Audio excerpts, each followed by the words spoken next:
근데 뭐 저는 그런 생각이 들어요. 제가 이제 그런 고민 중에 하나도 어느 한 일을 하기 전에 뭔가 내가 이거를 하려고 하는데 주위에 굉장히 많이 브레이크 걸리는 일들이 많은 거죠.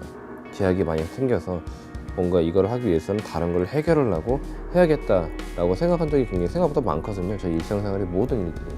근데 막상 이 일을 해결하고 나서 그때 할 때가 되면은 또 이게 더 잘 안 될 때도 있어요.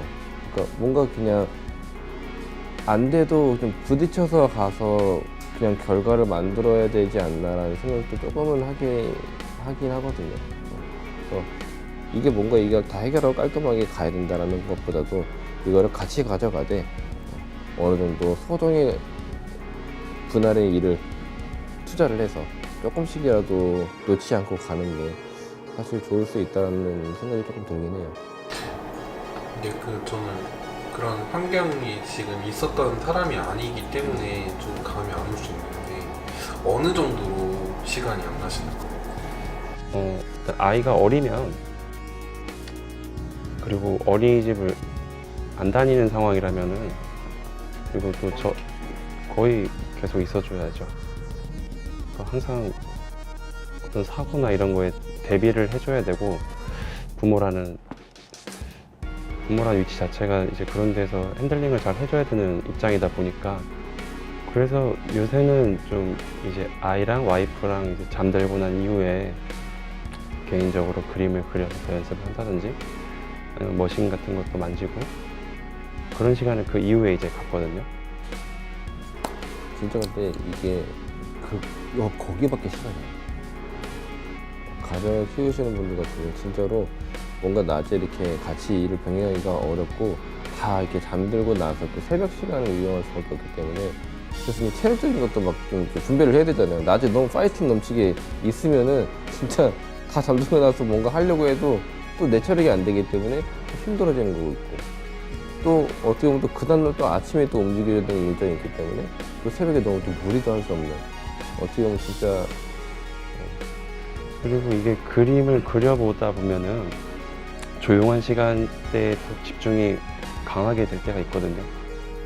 근데 아까 말씀하신 것처럼 저는 총각 때 그런 시간을 즐기고 다음날 활동을 해도 괜찮았는데, 아침 일찍부터 스케줄이 시작될 수도 있고 새벽에 아이가 깰 수도 있고 여러 가지 변수들이 많아요, 생각보다. 그러다 보니까 스스로 자꾸만 덜 하게 돼요. 그리고 작업자 개인으로서의 어떤 또 욕심이랑 조바심도 존재하거든요. 네, 하지만 가정 안에서 또 그걸 티내고 싶지도 않은 게 또 제 입장이다 보니까. 진짜 요즘에는 어쨌든 20대, 30대의 그런 전유멜이라고 아까 제가 좀 얘기는 하긴 했었는데 사실 그랬거든요. 진짜 20대, 30대 분들의 그런 문화였고 그런 분들이 주 고객이고 그런 사람들이 대부분 이제 타투 활동을 하는 타투 아티스트 분들이 굉장히 많았어요. 타투 어분들이. 근데 저는 이제 그게 조금씩 좋아진다고 생각하는 게 뭐냐면은 진짜로 요즘에는 뭐 30대, 40대 또는 혹은 50대 분들까지도 타투를 이렇게 배우려고 접하시는 분들이 굉장히 많아지다 보니까 고객들도 사실은 조금 많이 바뀌고 있는 추세라고 봐요. 그러니까 배우시는 분들이 먼저 많이 접하게 됐고 그 다음에 그걸로 인해서 그렇게 받으려고 하는 고객들도 조금씩 바뀌고 있는 거죠.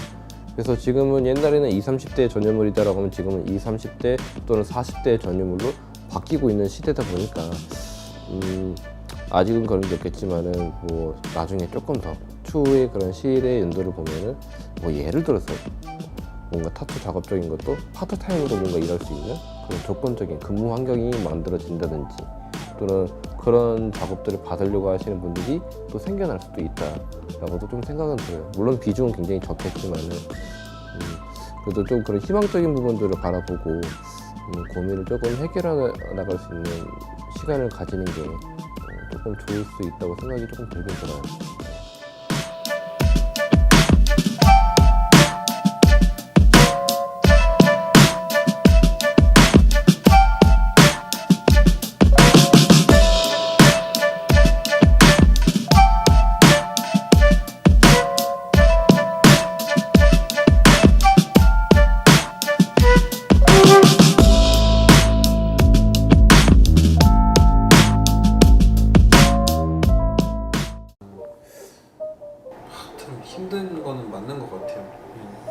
이런 상황을 보면은 진짜 20대 지금 뭐 아직 총각인 그냥 친구들 보면 진짜 열심히 해야 되지 않을까라는 생각도 갖기도 하고.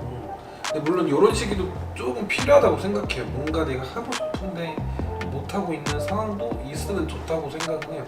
그래야지 뭔가 내가 다시 이 일을 더 집중해서 접할 때 이걸 오래 갖고 가는 것 같아요. 개인적으로도 요새 그런 거 많이 느꼈던 게 저희 수강하시는 분도 수강이 끝나고 지금 타투이스트로 생활하시는 분들 중에 나이가 좀 있으신데 한 10년을 고민하셨대요. 그래서 회식날 얘기하는 얘기가 뭐냐면 11 술자리에 그 타투 하시는 분들이랑 같이 뭔가 내가 교류하고 이렇게 술을 먹는 것 자체가 되게 좋다고. 그냥 같이 있는 것만 좋다고. 왜냐면 그거를 생각해왔던 사람이니까 그런 얘기 하시더라고요. 뭐 그런 것 같아. 그냥 뭔가 이렇게 남자로서의 꿈으로만 딱 이렇게 보면 어떻게 보면은 그냥 뭐 옛날 얘기하는 걸 수도 있겠는데 제가 처음에 타투를 시작할 때에도 그런 것들이 있었던 것 같아요.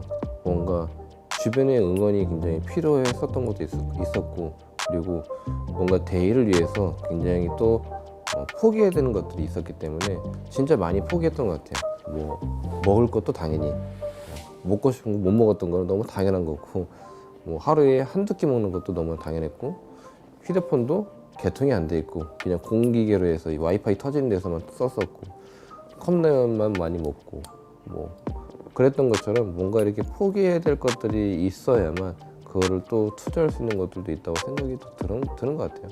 뭔가 내가 뭔가 하고 싶은 것들을 위해서 지금에 있는 조건에서 물론 포기할 수 없는 것들이 굉장히 많겠지만은 그래도 정말로 이걸 내가 이뤄내야 된다고 하면은 이제 하나 두 개씩 조금씩이라도 어느 정도 포기를 해보는 것도 나쁜 방법은 아니라고 생각이 들어요.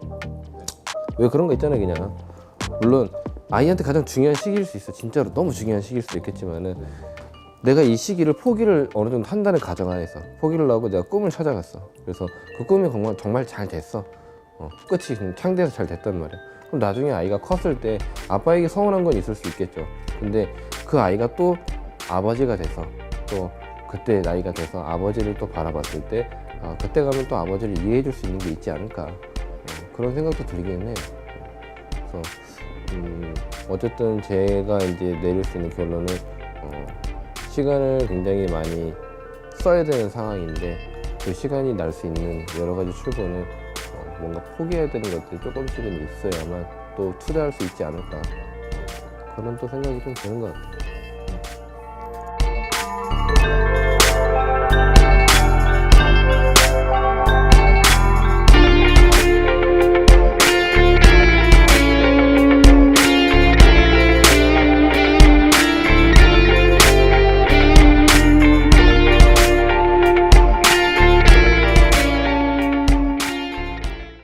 오늘 어쨌든 고민을 굉장히 많이 얘기를 나눠봤는데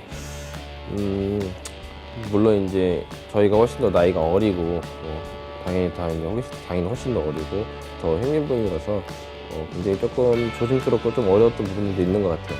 근데 이제 막상 얘기를 나눠보니까 이게 어떻게 보면 또 미래 포기수의 고민일 수도 있잖아요. 이게 또 그러다 보니까 조금 더 이런 고민들이 더 깊게 좀 다가왔고 저희도 한 번쯤은 더 생각을 해보고 그런 것들을 경각심을 더 가지면서 열심히 해야 될 이유를 또 찾은 것 같아요. 그래서 더 조금 더 뜻깊었던 그런 고민이었지 않나.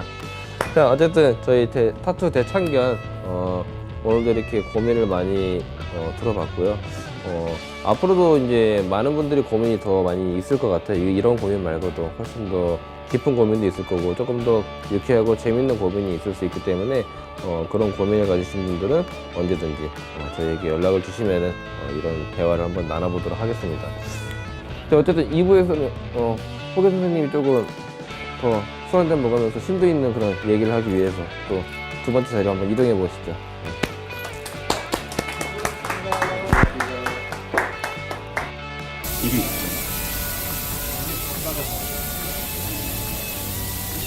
동생이 어디 천장분이 좀 그랬더라고요.